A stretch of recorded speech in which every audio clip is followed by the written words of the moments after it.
Tere, ütle oma nimi ja mis positsiooni sa mängid? Minu nimi on Siret Räämet ja mängin keskkaitsjat.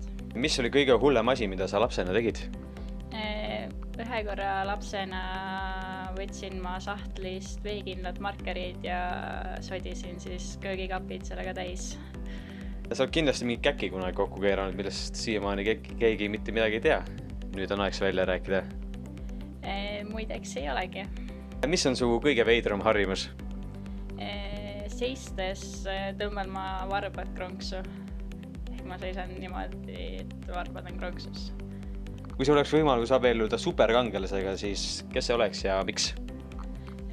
Ma abielluksin mõne Transformeriga, kuna nad on väga sümpaatse mulje jätnud. Kui sa oskaksid kellegi mõtteid lugeda oma tiimist, siis kes see oleks? Ma arvan, et Keter Saar.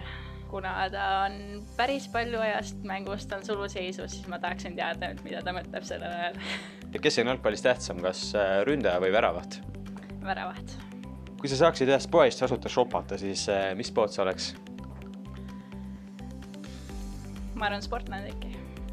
Miks ümmargune pitsa pannakse kandilisse karpi? Kandilist karpi on äkki kergem transportida.